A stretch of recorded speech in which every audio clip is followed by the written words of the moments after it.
رمضان میں تہجد کی نماز کیسے پڑھیں، کتنی رکعتیں پڑھنا ہے، کس ٹائم پڑھنا ہے، نیت کیسے کرنا ہے اور کیا پورا طریقہ ہے، میں انشاءاللہ تعالیٰ ایک ہی ویڈیو میں پورا کمپلیٹ سمجھا دیتا ہوں۔ اس کے بعد آپ کو کسی سے پوچھنے کی یا دوسری کوئی ویڈیو دیکھنے کی انشاءاللہ کوئی ضرورت نہیں پڑے گی۔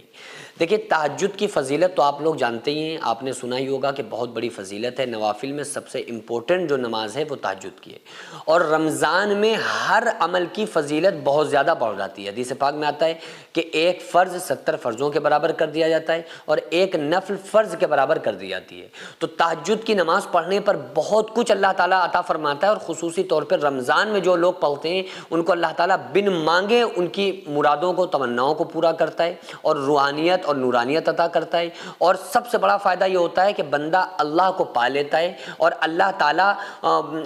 سے محبت اس بندے کو ہو جاتی ہے۔ تو تہجد تو ضرور پڑھیں۔ آئیے اس طریقے کو سمجھ لیں کہ کس طرح سے پڑھنا ہے۔ دیکھیں جہاں تک جو ٹائم کا مسئلہ ہے کہ کس ٹائم میں پڑھنا ہے، تو تہجد کی نماز کی جو ٹائمنگ ہے وہ میں پوری کمپلیٹ آپ کو سمجھا دیتا ہوں۔ عشاء کی نماز سے فارغ ہونے کے بعد، عشاء کی نماز آپ نے پڑھ لی، عشاء سے فارغ ہو گئے آپ، اس کے بعد سے تہجد کا ٹائم آپ کے لیے شروع ہو گیا، یعنی آپ نے عشاء پڑھ لی، آپ کی تہجد کا وقت شروع ہو گیا۔ اب یہ تہجد کا وقت رہتا ہے جب تک کہ فجر کا ٹائم شروع نہ ہو جائے۔ جو اذانیں ہوتی ہیں وہ عام طور سے 10 منٹ کے بعد ہوتی ہیں ٹائم شروع ہونے کے، تو بس اذانوں سے 10 منٹ پہلے تک کا جو ٹائم ہے اس وقت تک آپ اپنی عشاء پڑھنے کے بعد سے لے کر پوری رات تہجد کا ٹائم ہوتا ہے۔ لیکن اس میں جو افضل ٹائم ہوتا ہے وہ رات کا آخری حصہ ہوتا ہے، یعنی 2 بجے کا ٹائم، 3 بجے کا ٹائم۔ اس کی فضیلت اس لیے زیادہ ہے کہ بندہ سو رہا ہوتا ہے، پھر وہ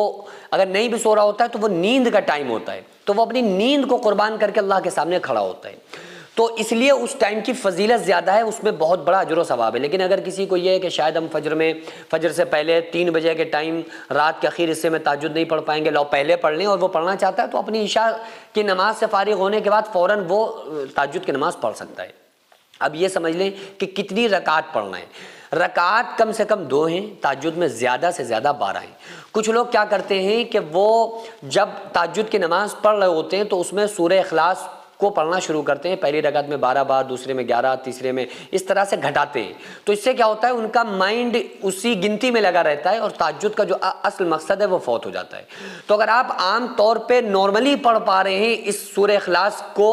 یاد کرنے کے بعد اور ذہن میں رکھنے کے بعد، اس ترتیب کو اگر آپ محفوظ رکھ پا رہے ہیں تو آپ پڑھ سکتے ہیں۔ لیکن میں آپ سے یہی کہوں گا کہ بہتر ہے کہ آپ جس طرح سے نفلیں پڑھتے ہیں، عام طور پہ جس طرح سے نمازیں پڑھتے ہیں، بس اسی طرح سے پڑھیے، اس میں گنتی لگانے کے، سورہ اخلاص پڑھنے کی، گھٹانے کی کوئی ضرورت نہیں، کیونکہ اصل فوکس ہونا چاہیے کہ ہم اللہ تعالیٰ کے سامنے ہیں، اللہ تعالیٰ ہمارے سامنے ہے۔ اصل مقصد ہونا چاہیے اللہ سے رو رو کر گڑ گڑا کے اللہ کو راضی کرنا، تو پھر وہ مقصد فوت ہو جاتا ہے، کیونکہ ہم وہ قل واللہ ہی گن رہے ہوتے ہیں کہ پہلی رکعت میں اتنی ہو گئی، دوسری میں اتنی ہو گئی، تیسرے میں اتنی ہو گئی۔ اور بعض لوگوں کے ذہن میں ایک یہ کنفیوژن رہتی ہے کہ کیا تہجد کی نماز پڑھنے کے لیے سونا ضروری ہوتا ہے، جبکہ ایسا نہیں ہے۔ تہجد کی نماز کے لیے سونا ضروری نہیں ہوتا ہے، بلکہ مسئلہ یہ ہے کہ بندہ نیند سے اٹھتا ہے، نیند قربان کرتا ہے تو وہ افضل ہو جاتا ہے۔ لیکن میں نے بتایا نا کہ اگر عشاء سے سونے سے پہلے ہی وہ تہجد پڑھ سکتا ہے تو سونا ضروری کیا ہے، تو وہ تو نوافل ہیں، آپ رات کے نماز عشاء سے فارغ ہونے کے بعد کبھی پڑھ سکتے ہیں، افضل ٹائم وہ رات کا آخری حصہ ہے۔ رکعت میں 2 رکعت سے 12 رکعت کے بیچ آپ کتنے بھی پڑھ سکتے ہیں، ٹائم ہے تو آپ 12 پڑھ لیں، 10 پڑھ لیں، 8 پڑھ لیں، 4 پڑھ لیں، 6 پڑھ لیں، لیکن 2 رکعت کر کے پڑھنا ہے، ٹھیک ہے۔ اب نیت کیسے کرنا ہے، میں اکثر بتاتا ہوں اس بات کو کہ نیت جو ہے وہ دل کے ارادے کا نام ہے۔ دل میں آپ نے ارادہ کر لیا ہم تہجد پڑھنے جا رہے ہیں، بس وہ نیت ہو گئی۔ لیکن اگر آپ پھر بھی یہ سمجھ رہے ہیں کہ آپ کے لیے کافی نہیں ہے کہ ہم نے دل میں ارادہ کر لیا، آپ یہ چاہتے ہیں کہ ہم پھر بھی زبان سے پھر بھی کہنا چاہتے ہیں، تو ضروری تو نہیں ہے زبان سے کہنا، لیکن اگر آپ کو لگ رہا ہے کہ شاید ہماری تہجد نہیں مانی جائے گی، ہوتے ہیں کچھ ایسے لوگ جنہیں لگتا ہے نہیں بھائی اگر ہم زبان سے نہیں کہیں گے تو ہماری تہجد ہی نہیں ہوگی، تو اتنا بڑا وہ شر دماغ میں نہ پالیں، بلکہ پھر کہی لیں تاکہ ان کا نماز میں کم سے کم دھیان لگے۔ تو وہ اس طرح سے زبانی طور پر نیت کر سکتے ہیں کہ 2 طریقے ہیں زبانی نیت کرنے کے۔ ایک تو یہ ہے کہ اگر آپ کو 12 رکعت پڑھنا ہے تو 12 رکعت کی اکٹھا نیت کر لیں، 10 رکعت یا 8 رکعت پڑھنا ہے تو 8 رکعت یا 10 رکعت جتنی بھی آپ پڑھ لیں اس کی اکٹھا نیت کر لیں کہ میں نیت کرتا ہوں، میں عورتیں کہیں گی نیت کرتی ہوں میں 12 رکعت نماز یا 8 رکعت نماز تہجد میں میرا کعبہ شریف کی طرف واسطے اللہ تعالیٰ کہ اللہ اکبر کہہ کے نیت باندھ لیں۔ پھر وہ ہر 2 رکعت پہ سلام پھیرتے رہیں، پھر ہر بار میں انہیں نیت کرنے کی ضرورت نہیں ہے، بس سلام پھیرا، کھڑے ہوئے، پھر اللہ اکبر کر کے ڈائریکٹ نیت باندھ لیں۔ اور دوسرا طریقہ آپ چاہیں تو ہر 2 رکعت پر بھی نیت کر سکتے ہیں۔ اگر آپ کو یہ ہے کہ پتہ نہیں ہم کتنی پڑھیں تو آپ نے نیت کرتا ہوں میں 2 رکعت نماز، عورتیں کہیں گی نیت کرتی ہوں میں 2 رکعت نماز، پھر بھی میں بتا دے رہا ہوں حالانکہ ضروری نہیں ہے